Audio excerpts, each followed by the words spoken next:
Esta semana entramos en lo que es la parashá de Toldot, que nos cuenta de las descendientes de Isaac. Pero tenemos que comprender que a finalizar la vida de Abraham, hay algunas cosas muy importantes. Sabemos que después que Abraham enterró a su muerta, a Sara, nos dice algo muy interesante, que él continuó con su vida. No cesó su vida. Su vida era completamente llena al propósito divino. Y como dice en el capítulo 25, aunque vamos a comenzar lo que es el capítulo 25, el verso 19, donde comienza la parashá de Toldor, quiero que ustedes noten algo muy interesante acá.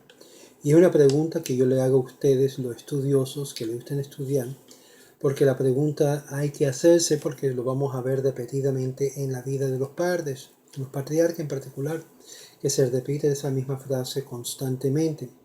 Pero es importante de que nos dice que después de Abraham a tomar una mujer, capítulo 25, verso 1, llamada Ketura, ella dio a luz para él a Zimram, a Yokshan, a Medan, a Midian, a Yishbak, a Shuach. Y Yokshan engendró a Sheba y a Dedán, y a los hijos de Dan fueron Ashurim, Letushim y Leumim. Los hijos de Midian, Efa y Efer y Hanok y Abidá y Eldaá, y todos fueron descendientes de Ketura. Y dio a Abraham todo lo que poseía a Isaac. Aquí completamente cierra lo que es el argumento que tienen los musulmanes sobre los judíos, dice que era Ismael el que era el heredador. Para dejar esto muy claro, dice que Abraham dio todo lo que poseía a Isaac, porque el hijo de la concubina que estaba sin contrato no hereda. Pero a los hijos de la concubina, que eran Abraham, les dio Abraham regalos. Luego los envió lejos de Isaac su hijo, mientras aún estaba con vida, hacia el este, a la tierra del oriente, para estar seguro que estos hijos que vendrían a través de Keturah, sea que uno piensa que fue Agar, que se convirtió, o si fue otra mujer, que no era Agar, que es lo que yo creo, estos hijos fueron enviados hacia el este y les fueron dados regalos. Pero ahí no termina lo que quiero llevarle al punto. Dice, y estos son los días de los años de la vida de Abraham, que vivió 100 años, 70 años y 5 años.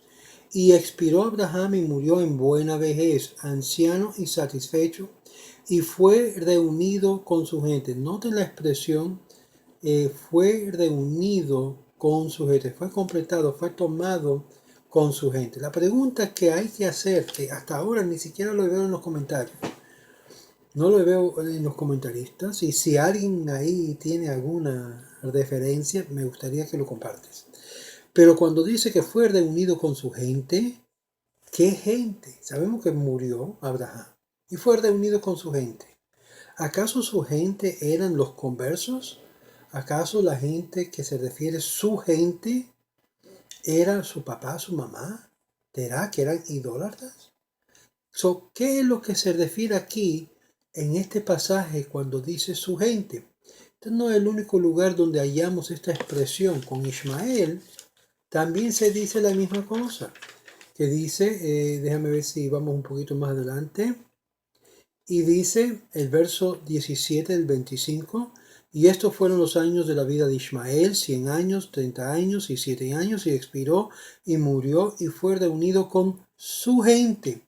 Entonces, la gente de Ismael eran diferentes que la gente de Abraham. Es una pregunta que hay que hacerle. Luego en el capítulo 35, donde Jacob y Esaú entierra a su padre Isaac, también usa la misma expresión, y fue reunido con su gente. ¿Quién es su gente? Esa es la pregunta retórica que le hago en este video. Bueno, vamos a la parashá del Toldot. Vamos a cubrir algunos versículos iniciales de Toldot, porque esto es muy importante, porque dice, Vaele, Toldot Yitzhak ben Abraham, Abraham holid et Yitzhak, Vayehi Yitzhak ben Abraham, Shana, Bachachto, et Rivka, Bat Betuel.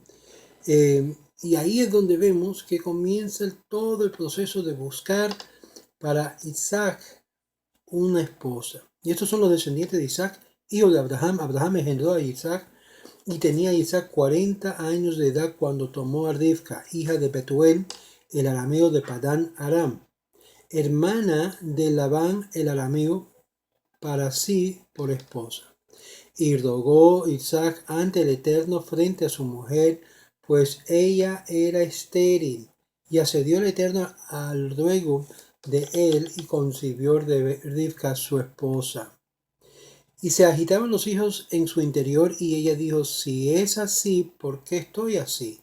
Y fue a querer al Eterno. Vamos a parar aquí en el verso 22, porque no vamos a cubrir todo en este video. Obvio, vamos a cogerlo poquito a poquito. Cada uno de los patriarcas tenía una escuela en la cual pregonaba la existencia de Dios y su voluntad. La academia de Abraham contaba con cientos y miles de alumnos, y Isaac tenía una academia, un solo alumno, Jacob, a quien educó y designó para que enseñe a los demás. El Rambam dice esto en Hilchot Avodah Zarah, capítulo 1, versos 2 al 3. Esto nos proporciona una imagen para poder entender la diferencia que había entre la función que desempeñó Abraham y la cual que cumplió Isaac. Abraham era capaz de admitir a cualquier persona en su esfera de influencia, no así Isaac. La Torá le dedica mucho menos espacio a la vida de Isaac que a Abraham. Y Jacob, por un lado, parecería que Isaac era un puente entre su padre y su hijo, pero por orden fue él quien tuvo la tarea de establecer la división entre el bien y el mal, representando respectivamente a Jacob y Isaú, ya que era incipiente nación de Israel, no podían coexistir estas fuerzas antagónicas. A diferencia de Abraham, cuyo principal atributo era el Gesed, es decir, la benevolencia, la principal característica de Isaac era la Geburah, o sea, la fuerza. Se requiere fuerza para, en primera instancia, diferenciar entre el bien y el mal, y después para eliminar el mal, nutrir el bien. Isaac y Rivka tuvieron dos hijos. Uno personificó lo que es la rectitud, en tanto que el otro fue el símbolo de la maldad.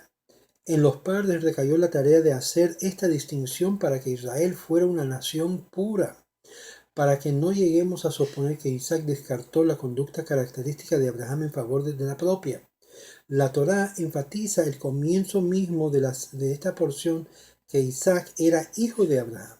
Abraham engendró a Isaac, y en perspectiva judía, la benevolencia y la fuerza deben ir siempre en uno para el otro. Cada una en ausencia de la otra puede resultar muy peligroso.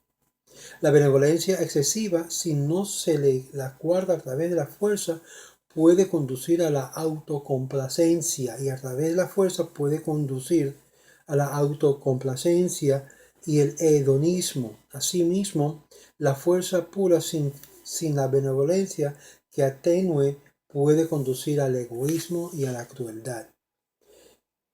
En el siguiente versículo, el versículo 19 al 23, hallamos la esterilidad y el embarazo de Rivka. Los sabios señalan que la matriarca Sara, Rivka y Rachel eran estériles. Interesante que nosotros en el viernes por la noche pedimos al Eterno que nuestras hijas sean como ellas. Ten esto en mente. Los comentaristas explican la experiencia de las matriarcas, demuestran que el nacimiento de Israel sucedió en forma milagrosa, ya que cada nueva generación fue un regalo de Dios a una madre que no podía haber dado a luz una forma natural. Su experiencia era demostración del aforismo que sostiene que Dios anhela las plegarias de los justos, llevamos 64a, cuyas súplicas para obtener la compasión divina y cuyos esfuerzos por superarse nos demuestran hasta qué punto los seres humanos son capaces de elevarse a sublimes niveles espirituales.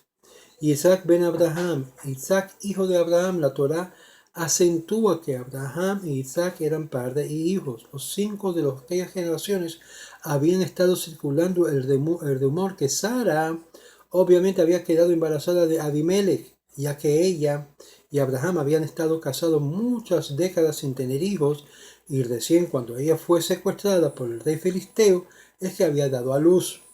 Por esto Dios hizo los rasgos faciales de Isaac y Abraham que tuvieron un parecido indiscutiblemente, para que incluso los escarnecedores tuvieron que admitir: Abraham Holid et Isaac. En efecto, Abraham fue quien engendró a Isaac. Vamos a parar aquí al verso 19 para continuar en el próximo video, el verso 20.